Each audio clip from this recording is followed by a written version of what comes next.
Hello everyone, welcome to paramedical Vigyan. आज का हमारा टॉपिक है acute inflammation.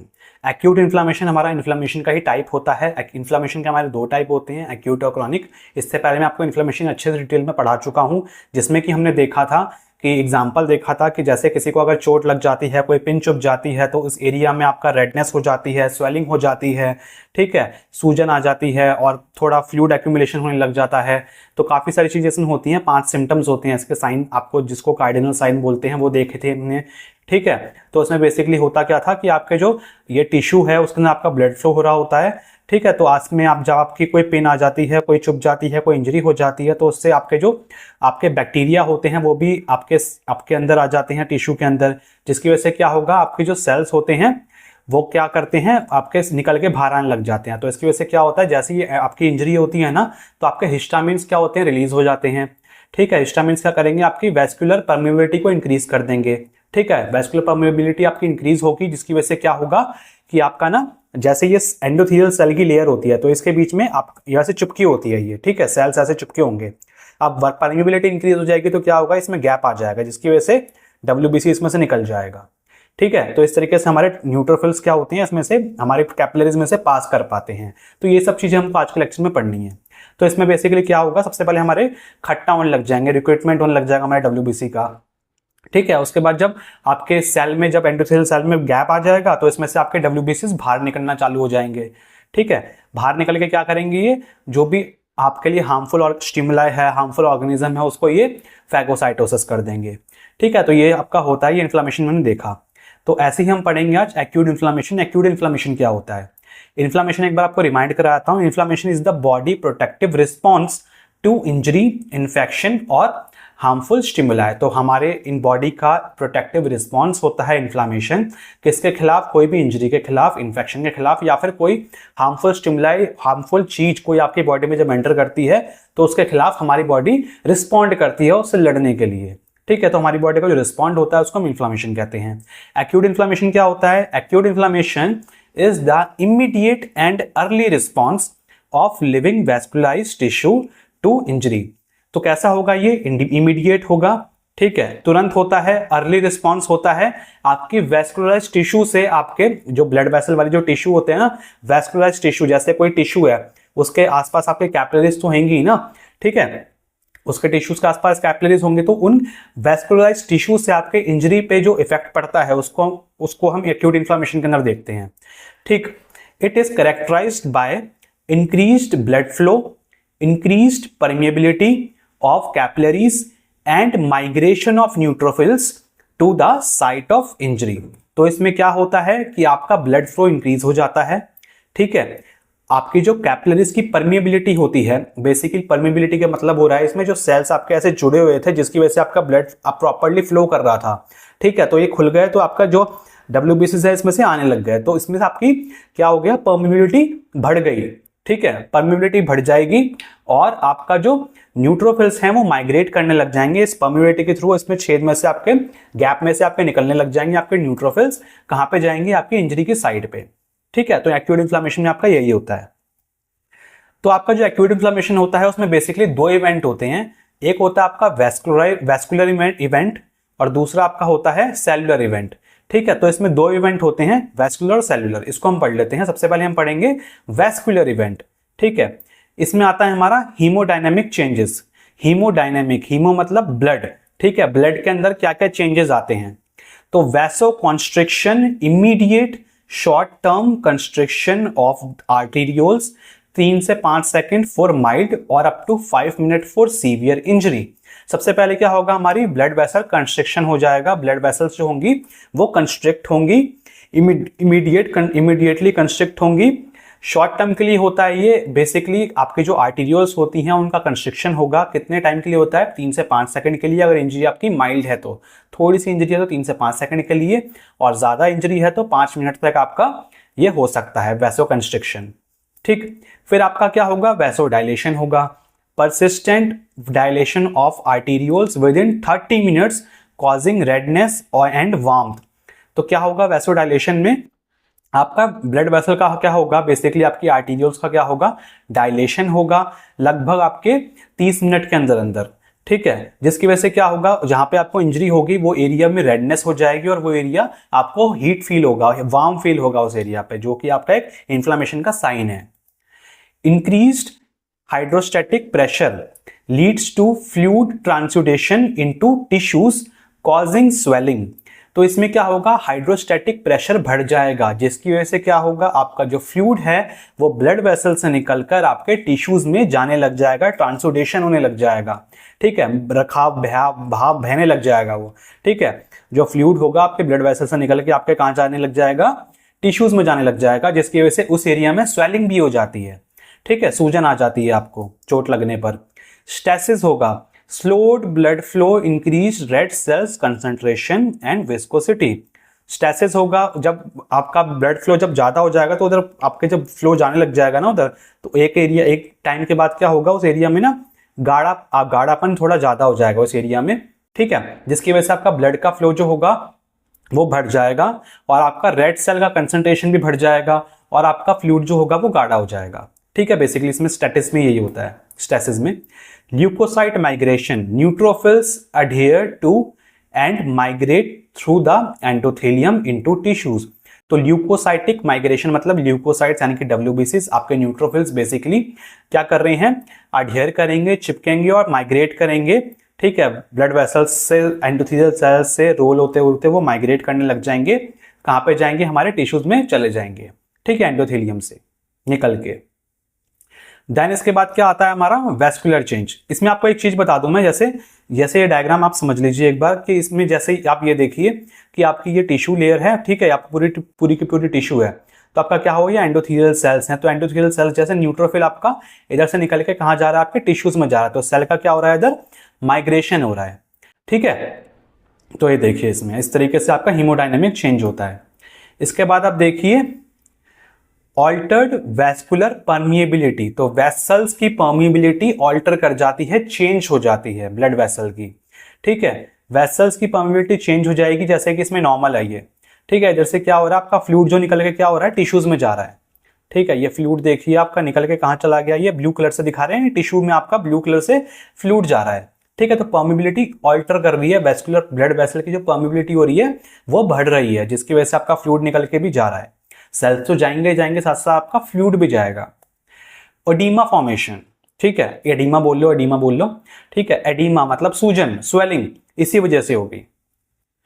Accumulation of fluid in the interstitial compartment due to plasma escape through the endothelial wall. तो जब permeability बढ़ेगी, ठीक है, तो आपके सेल्स तो जाएंगे साथ साथ आपका प्लाज्मा भी जाएगा, ब्लड का कुछ और पार्ट भी जाएगा। ठीक है, जिसकी वजह से उधर सूजन आ जाएगी। कहां पे जाएगी, कहां पे जाएगा आपका बेसिकली फ्लूइड, आपके इंटरस्टिशियल स्पेस में, इंटरस्टिशियल कंपार्टमेंट में। इंटरस्टिशियल स्पेस क्या होता है, हमारे जो हमारे टिश्यूज के बीच में जो स्पेस होता है उसको हम इंटरस्टिशियल स्पेस कहते हैं। ठीक है, वहां पे आपका ये जाएगा। Initially fluid escape is due to vasodilation and elevated hydrostatic pressure transudate. तो स्टार्टिंग में कैसे जाएगा, शुरुआत में क्या होगा, फ्लूइड कैसे जाएगा, आपके वैसोडाइलेशन से और आपका हाइड्रोस्टैटिक प्रेशर की वजह से। ठीक है, हाइड्रोस्टैटिक प्रेशर की वजह से आपको बताया मैंने अभी, आपका प्रेशर बढ़ जाएगा, जिसकी वजह से आपका फ्लूइड निकल के आपके सेल्स निकल के आपके टिश्यूज में जाना चालू कर देंगे, इसकी वजह से होगा। Later on characteristic inflammatory oedema exudate appears due to increased vascular permeability. बाद में क्या होगा, उस जगह पे सूजन आने लग जाएगी, एडिमा हो जाएगा, एक्सुडेट बन जाएगा, रसाव बेसिकली एक्सुडेट को बोलेंगे। ठीक है, पिलपिला लगेगा आपका वो एरिया। ठीक, appears due to increased vascular permeability. क्योंकि आपका ये क्यों हुआ है, क्योंकि आपकी वेस्कुलर परमिएबिलिटी, सारा का सारा खेल आपका ब्लड वेसल वाला ही है, कि आपके जो एंडोथेलियल सेल्स है ना, वो इसमें से जब तक उसमें गैप नहीं आएगा तब तक कुछ बाहर नहीं जाएगा। तो मेन मुद्दा उसका वही है कि आपके एंडोथेलियल सेल्स में जो गैप आ जाए, परमिएबिलिटी बढ़ जाए, उसके बाद का ही सारा सीन होगा। ठीक है, तो ये है इसमें एडिमा फॉर्मेशन में। इसके बाद आप देखिए ऑल्टर्ड वेस्कुलर परमिएबिलिटी के अंदर ही स्टर्लिंग हाइपोथेसिस। ये क्या होता है, नॉर्मल फ्लूइड बैलेंस जो मेंटेन करता है वो कौन करता है, आपका हाइड्रोस्टैटिक प्रेशर और ऑस्मोटिक प्रेशर। ये तो नॉर्मल केस में आपका रेगुलेट होता है, ये दोनों ही आपने रेगुलेट करते हैं आपके नॉर्मल फ्लूइड का बैलेंस आपके सेल के अंदर, आपके बेसिकली आपके ब्लड वेसल के अंदर और टिश्यूज के बीच में। ठीक है, और इन्फ्लामेशन के दौरान क्या होता है, increase leakiness reduces intravascular osmotic pressure, increasing interstitial fluid and causing oedema.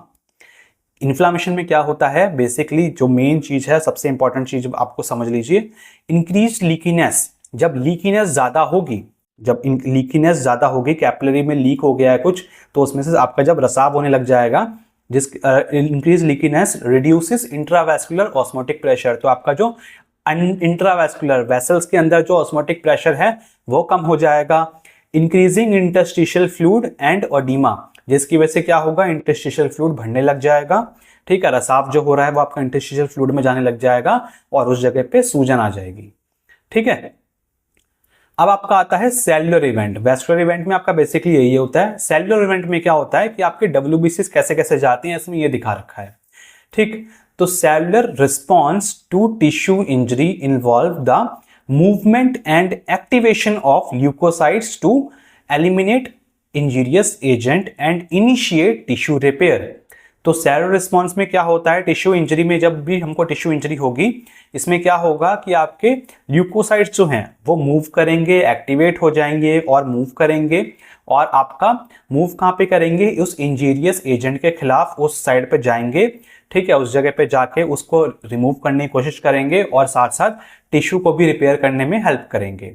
ठीक, the cellular phase of inflammation involves two main processes. तो इसमें दो प्रोसेसेस आते हैं सेलुलर इवेंट में भी आपका, एक्सुडेशन ऑफ ल्यूकोसाइट्स और दूसरा क्या है, फैगोसाइटोसिस। सबसे पहले तो एक्सुडेशन होगा, ल्यूकोसाइट्स कैसे कैसे मूव करेंगे वो देखेंगे हम, कैसे कैसे आपके जाएंगे, एक एक स्टेप देखेंगे हम, और फैगोसाइटोसिस कैसे होगा वो भी देखेंगे। ठीक है, तो ये देखते हैं। तो आपका बेसिकली सेलुलर इवेंट में ये दोनों चीजें होती हैं। एक्सुडेशन ऑफ ल्यूकोसाइट्स में आपके क्या क्या आता है, changes in blood elements, rolling adhesion, emigration, आपका कीमोटैक्सिस, ये सब आपका पढ़ना है किसमें, एक्सुडेशन ऑफ ल्यूकोसाइट्स में। इस तरीके से आपका क्या होता है, आपकी ल्यूकोसाइट्स मूव होते हैं, एक्सुडेट होते हैं, ब्लड वेसल से निकल के आपके टिश्यूज तक जाते हैं। अब टिश्यूज में पहुंचने के बाद, इतना तो हिस्सा एक हो गया, पहले तो इतना काम होना है। ठीक है, टिश्यूज में पहुंचने के बाद फैगोसाइटोसिस चालू होगा। फैगोसाइटोसिस कैसे करेंगे, सबसे पहले रिकॉग्नाइज करेंगे, अटैच होंगे, इनगल्फ करेंगे, उसके बाद उसको इनगल्फ करने के बाद पचाना भी तो है, उसको किल करना है और उसके जो भी हार्मफुल चीजें हैं उसको डिग्रेड कर देना है। ठीक है, तो ये सब चीजें होंगी, इन सबको एक एक करके आप पढ़ लेते हैं। ठीक, तो आप ये देख सकते हैं इस डायग्राम के अंदर, तो नॉर्मल एक्सियल फ्लो आपका ये है।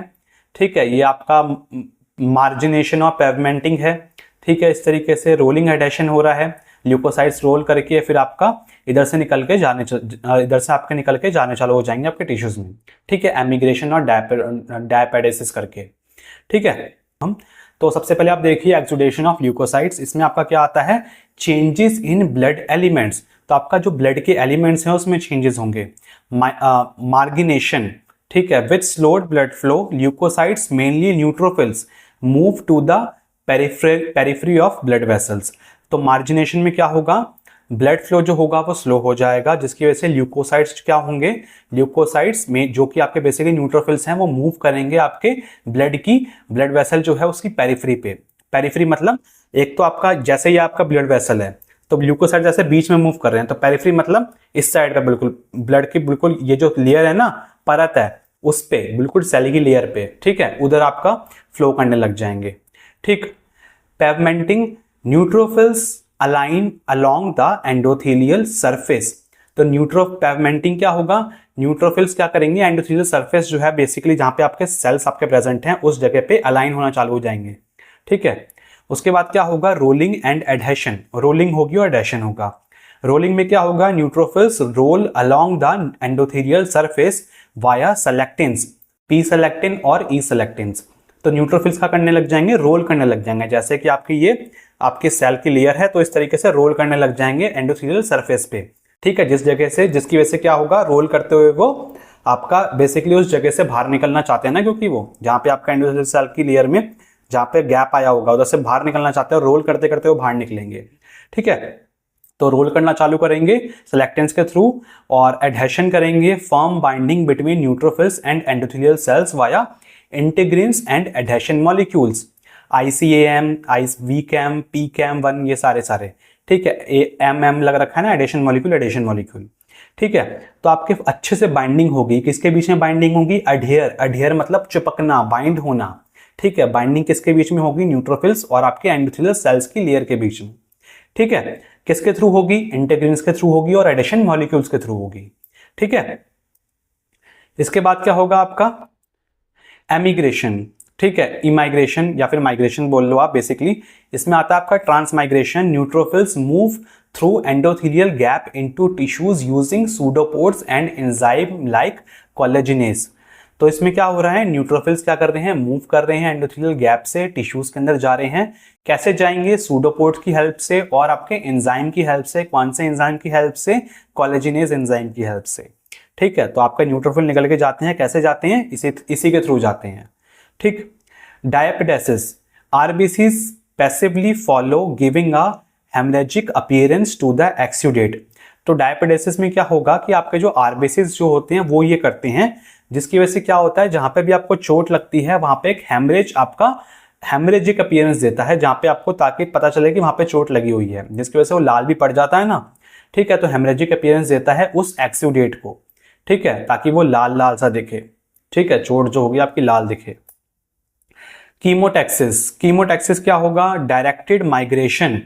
Leukocytes move towards the injury site in response to chemotactic factors, LTB4, CA5, interleukin eight, आपका बैक्टीरियल प्रोडक्ट्स। तो इसमें बेसिकली क्या हो रहा है? ल्यूकोसाइट्स मूव कर रहे हैं इंजरी की साइट पे। ठीक है, जो भी आपके कीमोस्टैटिक फैक्टर की वजह से। ठीक है, कीमोस्टैटिक फैक्टर आपके कोई भी हो सकता है। कीमोस्टैटिक फैक्टर जैसे कि आपका LTB4, बैक्टीरियल प्रोडक्ट हो गए, इंटरल्यूकिन हो गए, ये सब क्या कर रहे हैं? जहां पे ये चीजें सिग्नल दे रहे होंगे वहां पे ये क्या करेंगे? ल्यूकोसाइट्स चले जाएंगे, मूव करना चालू कर देंगे। ठीक है, यानी कि वहीं पे आपकी इंजरी हुई है। Chemokines attract other inflammatory cells, example MCP1 for monocytes, eotaxin for eosinophil. एक तो ल्यूकोसाइट्स उधर पहुंच गए, पहुंचने के बाद वो क्या करेंगे? बाकी सेल्स को सिग्नल देंगे। जैसे कहीं लड़ाई नहीं हो जाती कि भाई यार दोस्त को बुलाता हूं, ठीक है, तो क्या होता है? उधर पहचान लिया कि इधर आओ इधर आओ इधर आओ इधर आओ। ठीक है, तो इधर आओ का मतलब क्या है? बाकी सेल्स को हम बुला रहे हैं।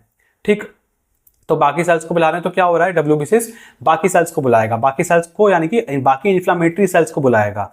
ठीक है, MCP1 को क्या कहते हैं? अट्रैक्ट करेगा। MCP1 क्या आपका? कीमोकाइन है। MCP1 से क्या करेगा? मोनोसाइट को बुलाएगा और ईओटैक्सिन के थ्रू इस्नोफिल्स को बुलाएगा। ठीक है, तो ये भी हमारे इन्फ्लेमेटरी सेल्स हैं। तो अच्छे से ये सब मिलकर क्या करेंगे? उस इंजीरियस एजेंट को बाहर निकालेंगे। ठीक, तो एक्सुडेशन हो गया। एक्सुडेशन के बाद हम देखेंगे फैगोसाइट्स, फैगोसाइटोसिस बेसिकली, कि एक्सुडेशन तो हो गया, अब उसका डिस्ट्रॉय कैसे करना है उस इंजीरियस एजेंट को। रिकॉग्नाइजेशन एंड अटैचमेंट, सबसे पहले क्या करेंगे? उसको पहचानना है बंदे को। ठीक है, सबसे पहले तो उस इंजीरियस एजेंट को पहचान लेना है अच्छे से, और पहचान के उसके साथ अटैच हो जाना है। ठीक, receptors, macrophage receptor recognise micro organisms. तो रिसेप्टर्स के थ्रू पहचानते हैं, मैक्रोफेज के रिसेप्टर्स जो होते हैं वो रिकॉग्नाइज करते हैं आपके माइक्रो ऑर्गेनिजम्स को। Opsonisation, enhance phagocytosis by coating microorganism with opsonins IgG और C3b और lactins। तो ऑप्सोनाइजेशन होगा, आपका फैगोसाइटोसिस जो होगा वो बढ़ने लग जाएगा। क्या करेगा? आपके जो माइक्रोनिज्म है उसको कोट करने लग जाएगा, उसको घेरने लग जाएगा। ठीक है, जो माइक्रोनिज्म होगा उसको घेरने लग जाएगा। किसकी हेल्प? कौन घेरेगा उसको? ऑप्सोनिन्स उसको घेरने लग जाएंगे ताकि उसको अच्छे से रिकॉग्नाइज कर पाए, उसको अटैच कर पाए बाकी मॉलिक्यूल्स जब आपके ल्यूकोसाइट्स उधर आए। ठीक, फिर इसके बाद क्या होगा? इंगल्फमेंट होगा। इंगल्फमेंट यानी कि WBCs को इंगल्फ करेंगे। Formation of phagosome, cytoplasmic pseudopods engulf the opsonised particle forming a phagocytic vacuole. तो अब सबसे पहले क्या था? माइक्रोनिज्म को पहले तो ऑप्सोनिन्स ने घेर लिया। ठीक है, पहले तो उसने घेर लिया, अब फैगोसोम बनेगा। ठीक है, अब cytoplasmic pseudopods engulf the opsonised particle. Opsonised particle का मतलब ये है जो माइक्रो ऑर्गेनिज्म है और से जो ऑप्सोनिन्स घिरे हुए हैं वो दोनों को हम क्या बोलेंगे? मिला के ऑप्सोनाइज्ड पार्टिकल बोलेंगे।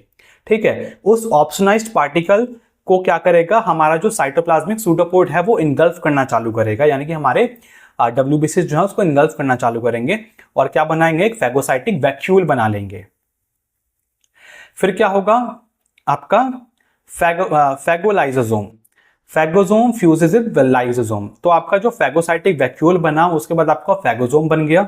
तो जो फैगोसोम है वो फ्यूज हो जाएगा आपको लाइसोसोम के साथ, ताकि वो अच्छे से डिस्ट्रॉय कर पाए। लाइसोसोम क्या है आपका, बेसिकली डिस्ट्रॉय करेगा, सुसाइडल बैग बोलते हैं ना उसको सेल का हम, तो क्या करेगा उसको डिस्ट्रॉय करना चालू कर देगा।